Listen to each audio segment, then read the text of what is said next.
इसी को ज्योत स्वरूपी निरंजन, वास्तव में इसका नाम कैल है, कैल। और यही आगे चल के काल कहा, ये आने वाले इसी विवरण में आपको ज्ञान होगा। आकाशवाणी सतपुरुष ने की कि तुम दोनों बाहर आओ। अक्षर पुरुष तुम निद्रा में थे और आपके बिना यहाँ सृष्टि नहीं रची जा रही थी। तुम दोनों बाहर आओ और तुम्हें जगाने के लिए सारी क्रिया की गई और तुम दोनों के दोनों अचिंत के लोक में रहो। ऐसे आदेश प्रभु का पाक है। वे दोनों के दोनों अचिंत के लोक में रहने लगे काफी समय तक। उसके बाद हम सभी की उत्पत्ति कबीर परमेश्वर ने, उसी सतपुरुष ने अपने शब्द शक्ति से हम सबकी उत्पत्ति वहां पर की। कुछ दिनों के बाद इस क्षर पुरुष के अर्थात ब्रह्म के मन में एक खरपतवार उपजा। इसके मन में ये आया कि मैं अपना अलग से राज्य बनाऊं। मेरे अन्य भाई सब एक एक द्वीप में रहते हैं और हम दो यानी अचिंत और ब्रह्म और साथ में ये अक्षर पुरुष पर ब्रह्म भी, हम एक ही द्वीप में रह रहे हैं। मैं अपना अलग राज्य चाहूंगा। इस उद्देश्य से ब्रह्म ने, क्षर पुरुष ने, ज्योत स्वरूपी निरंजन ने 70 युग तक अलग से एक पैर पर खड़ा होकर तपस्या की। जब ये तपस्या कर रहा था, हम ये सभी आत्माएं जो आज काल के लोक में दुख पा रहे हैं, चाहे आज कोई देव बना है, चाहे कोई महादेव बना है, चाहे आज कोई शूकर बना है, चाहे कोई गधा बना है, चाहे कोई राजा बना है, चाहे कोई रंक बना है, पशु या पक्षी बना हुआ है, ये सभी की सभी आत्माएं हम इस काल के ऊपर अर्थात इस ब्रह्म के ऊपर आसक्त हो गए। और यही बीमारी आज हमारे अंदर विद्यमान है, यही प्रक्रिया।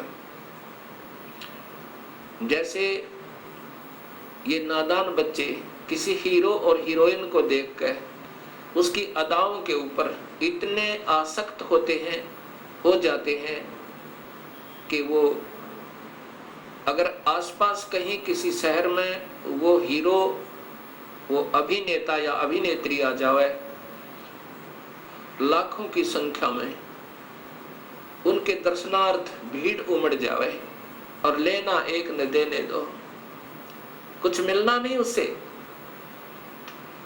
ऐसी हमारी वृत्ति वहां बिगड़ी थी सत्यलोक में। हम वहां रहा करते थे अपने पिता के पास, कोई दुख नहीं था, कोई मृत्यु नहीं थी, हमारे परिवार थे, हम प्यार से रहा करते थे।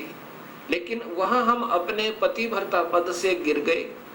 अपने मूल मालिक उस पूर्ण ब्रह्म जो सर्व सुखदायी सदा सहाय आत्मा का आधार वास्तव में भगवान है, जो जीव को दुखी नहीं करता, जन्म मरण के कष्ट में नहीं डालता, कुत्ते और गधे नहीं बनाता, उसको छोड़कर और हम इस काल यानी ब्रह्म के ऊपर आसक्त हो गए।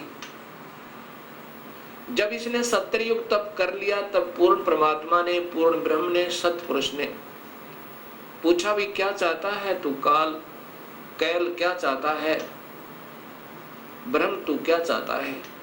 तब इस ज्योत स्वरूपी निरंजन ने कहा कि पिताजी, ये स्थान जहां मैं रह रहा हूं ये कम है, मुझे अलग से राज्य दो। तब उस पूर्ण ब्रह्म ने इस ब्रह्म के तप के बदले में 21 ब्रह्मांड प्रदान कर दिए। जैसे 21 प्लॉट दे देवे कोई साहूकार पिता अपने पुत्र को। 21 ब्रह्मांडों को पाकर ये ज्योत निरंजन बड़ा प्रसन्न हुआ। कुछ दिनों के बाद इसके मन में आया कि इसमें कोई अन्य रचना करूं, उसके लिए कुछ समान पिताजी से मांगू। इसने 70 युग तप फिर किया। तब सतपुरुष ने पूछा कि आप क्या चाहते हो, आपको 21 ब्रह्मांड प्रदान कर दिए। तब इस ब्रह्म ने कहा कि पिताजी, इसमें कुछ रचना करना चाहता हूं, कृपा रचना करने की सामग्री दीजिए। सतपुरुष ने इस ब्रह्म को 5 तत्व और 3 गुण प्रदान कर दिए। इसके बाद इसने सोचा कि ब्रह्म ने सोचा कि इसमें जीव भी हो, मेरा अकेले का मन नहीं लगता। इस उद्देश्य से 64 युग तप फिर किया। तब सतपुरुष ने पूछा कि क्या चाहता है ज्योति निरंजन, अब तो तुझे मैंने जो मांगा सो दे दिया। तब ब्रह्म ने कहा, पिताजी कृपा मुझे जीव प्रदान करो, मेरा अकेले का दिल नहीं लगता है। उस समय पूर्ण ब्रह्म सतपुरुष कबीर परमेश्वर ने कहा कि ज्योति निरंजन, तेरे तप के बदले में राज्य दे सकता हूं और ब्रह्मांड चाहिए वो दे सकता हूं, परंतु ये अपनी प्यारी आत्मा, अपना अंश नहीं दूंगा तुझे। ये तो तेरे किसी भी क्रिया, धर्म, धार्मिक क्रिया से, तप से, किसी भी जप से नहीं दूंगा। हाँ, यदि वो स्वयं कोई जाना चाहता है अब सब इच्छा से, कोई हंस आत्मा, कोई भक्त आत्मा, तो मैं स्वीकृति दे सकता हूं, नहीं तो मैं अपनी इच्छा से नहीं कहूंगा, ये मैं नहीं दे सकता। इस बात को सुनकर ये ब्रह्मचर्य पुरुष ज्योत स्वरूपी निरंजन, अर्थात जो भविष्य में फिर काल कहलाया, हमारे पास आया। आज हम जितनी भी ये दुखी आत्मा इस काल के 21 ब्रह्मांड में पीड़ित हैं, हमारे पास ये ब्रह्म आया और हमसे कहा कि मैं वहां अलग से ब्रह्मांड लिए हैं मेरे पिताजी से अपने तप के बदले में। वहां ऐसे स्वर्ग बनाऊंगा, महास्वर्ग बनाऊंगा और ऐसे दूधों की नदी बहाऊंगा, झरने बनाऊंगा। क्या आप मेरे साथ चलना चाहते हो? तब हम सभी ने, जो यहाँ काल के 21 ब्रह्मांडों में पीड़ित है, कहा कि यदि पिताजी हमें आज्ञा दें तो हम चलने को तैयार हैं। इस बात को सुनकर ज्योत स्वरूपी निरंजन कबीर परमात्मा के पास आया और उससे कहा कि पिताजी, कुछ आत्माएं हमारे साथ चलने को तैयार हैं। सतपुरुष से कहा इस काल ने, ब्रह्म ने, कि पिताजी कुछ आत्माएं मेरे साथ चलने को तैयार हैं, उन्होंने सहमति दी है।